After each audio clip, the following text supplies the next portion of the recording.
Alkisah pada zaman dahulu kala, di sebuah kerajaan yang megah dan penuh dengan kekayaan yang berlimpah, sang raja menyebarkan sayembara yang mencuri perhatian rakyatnya. Raja yang tampan dan kaya raya itu sedang mencari istri dengan mengadakan sayembara. Seluruh wanita di kerajaan berkumpul memenuhi halaman istana. Setelah beberapa lama menunggu, raja keluar dengan para pengawal yang mendampinginya.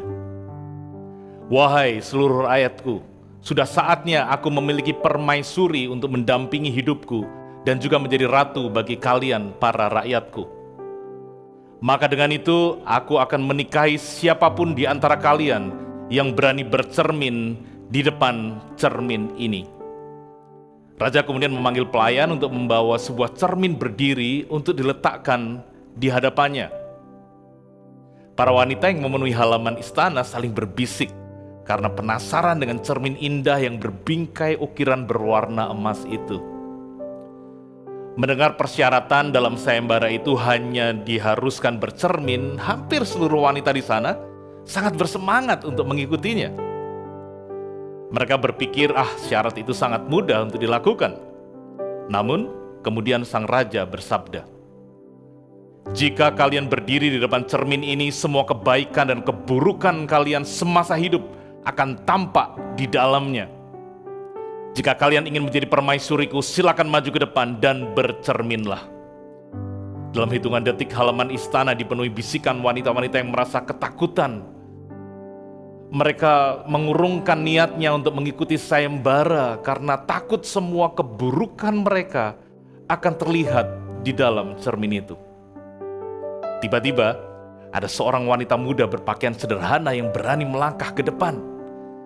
Wanita yang bernama Laras itu dengan penuh keyakinan diri menghampiri cermin yang ada di dekat sang raja.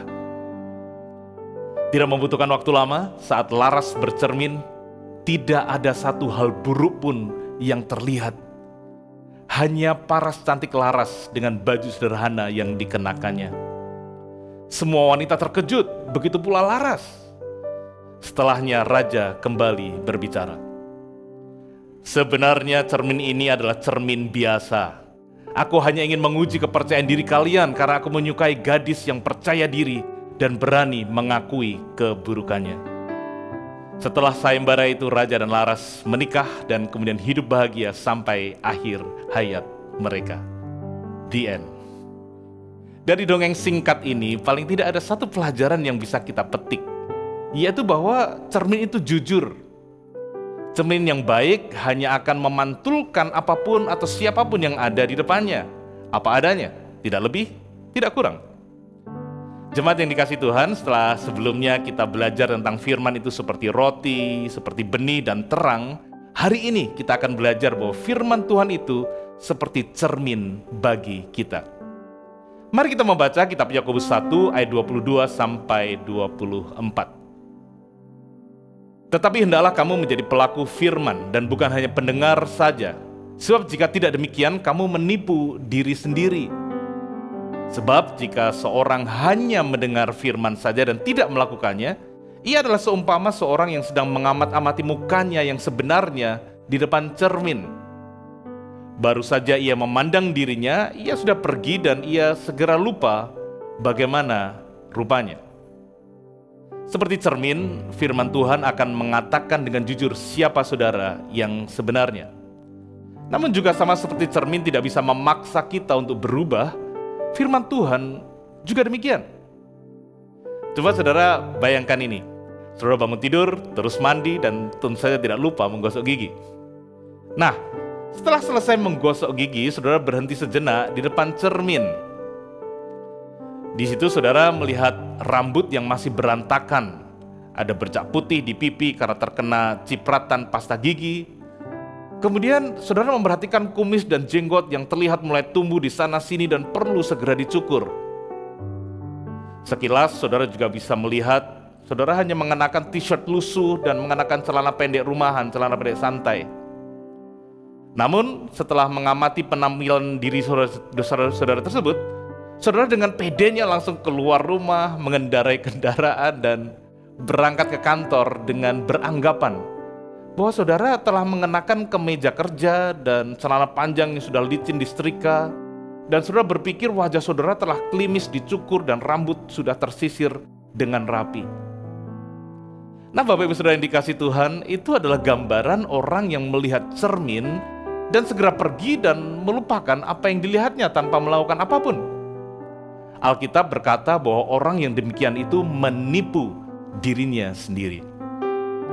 Ada satu poin penting yang kita pelajari dari 3 ayat di kitab Yakobus tersebut, yaitu terimalah apa yang firman Tuhan katakan tentang siapa kita, entah hal yang baik maupun hal yang buruk, serta bertindaklah sesuai dengan apa yang firman Tuhan perintahkan. Saya ulangi saudara, terimalah apa yang firman Tuhan katakan tentang siapa kita, entah hal yang baik maupun hal yang buruk, serta bertindaklah sesuai dengan apa yang firman Tuhan perintahkan. Saudara yang dikasihi Tuhan, firman itu adalah Allah sendiri. Jadi apa yang dikatakan pastilah tidak mungkin salah. Karenanya terimalah dan lakukanlah.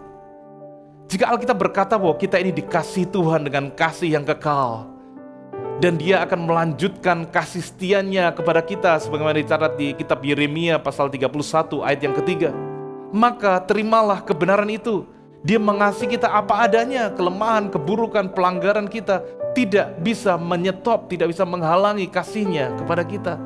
Itulah kasih agape Allah yang tulus, yang murni dan tanpa syarat dan ketentuan yang berlaku. Bagaimana respon kita saat kita melihat siapa kita berdasarkan cermin firman Tuhan tersebut? Mengucap syukurlah, terimalah fakta dan kebenaran itu, serta berperilakulah dengan sukacita dan percaya diri. Berperilakulah bukan sebagai orang yang tertuduh, tapi sebagai orang yang dikasihi oleh Allah. Contoh yang lain, pada suatu kali saudara sedang galau. Hati saudara penuh dengan kekhawatiran karena barangkali sedang menghadapi tekanan keuangan yang berat. Dan sewaktu membuka Alkitab, saudara membaca perihal kekhawatiran di Matius pasal yang ke-6 yang berkata untuk jangan kita khawatir tentang apa yang akan kita makan, kita minum, dan kita pakai. Alkitab berkata dengan jelas di sana bahwa diri kita sedang dikuasai kekhawatiran. Sekarang apa yang harus kita lakukan? Jelas sekali, jangan kita khawatir. Jangan izinkan hati kita terus-menerus dikuasai ketakutan akan hari esok. Karena kita memiliki Bapa, memiliki Papa yang mengetahui bahwa kita memerlukan semuanya itu. Marilah kita mulai mencari kerajaan Allah dan kebenarannya yang secara sederhana berarti memprioritaskan hubungan kita dengan Tuhan serta hidup mengikuti kebenaran Tuhan dan bukan keinginan kita sendiri. Maka sebagaimana janjinya saat kita melakukan semuanya itu, segala sesuatu akan ditambahkan kepada kita. Saudara, di Yakobus 1 ayat 21 dikatakan untuk kita menerima dengan lemah lembut firman yang tertanam dalam hati kita yang berkuasa menyelamatkan jiwa kita. Firman yang kita dengar itu bukan hanya untuk diketahui, tapi untuk ditanamkan di hati kita supaya bisa memiliki kuasa yang menyelamatkan. Saudara, banyak tahu akan firman Tuhan tidak menjamin kehidupan seorang akan berubah. Kebenaran yang diterima dengan lemah lembut dan ditanam dalam hatilah yang berkuasa mengubahkan kehidupan seseorang. Karenanya saudara, mari kita selalu terlebih dahulu memastikan kondisi hati kita siap dan baik sewaktu membaca atau mendengarkan firman Tuhan. Supaya firman yang ditabur itu tidak hanya akan tergeletak di tanah yang keras, tanah yang berbatu ditemui dengan semak berduri, tapi akan tertanam di dalam tanah yang subur. Janganlah melawan kebenaran firman dengan logika dan pertimbangan manusiawi kita. Karena firman Tuhan tidak bisa dan tidak mungkin salah. Janganlah menipu diri kita sendiri dengan menyangkali kebenaran yang Alkitab tunjukkan kepada kita. Dan janganlah kita sebagaimana peribahasa Indonesia berkata, buruk muka cermin dibelah. Mari saudara kita belajar untuk selalu menaati dan melakukan kebenaran firman Tuhan, khususnya di area-area yang tidak nyaman untuk kita lakukan, yang tidak kita sukai. Jika firman Tuhan berkata kita harus mengampuni, maka ampunilah. Jika firman berkata untuk kita melayani, layanilah. Jika firman berkata untuk kita bertekun dan bersabar, maka bertekun dan bersabarlah. Jika firman Tuhan berkata untuk kita berdoa, maka berdoalah. Sama seperti setiap hari kita memerlukan cermin untuk memeriksa penampilan fisik kita, setiap hari pun kita perlu datang kepada kebenaran firman Tuhan untuk memeriksa kondisi kerohanian kita, kondisi hati, perkataan, pikiran, serta perilaku kita. Firman Tuhan akan menunjukkan area-area apa yang sudah baik dan juga area-area apa yang perlu diperbaiki dari hidup kita. Oleh kasih karunia Tuhan dan pertolongan Roh Kudus, kita, saudara dan saya yang percaya, dimampukan untuk menjadi pelaku firman-Nya. Mari kita berdoa. Kami mengucap syukur untuk firman Tuhan yang seperti cermin bagi kehidupan kami. Ajar kami Tuhan untuk dengan lemah lembut menerima kebenaran firman dan menerima apa yang tertulis tentang siapa kami, dan beri kami kekuatan untuk bisa menanggapinya di dalam perilaku kami. Di dalam nama Tuhan Yesus kami berdoa. Amin.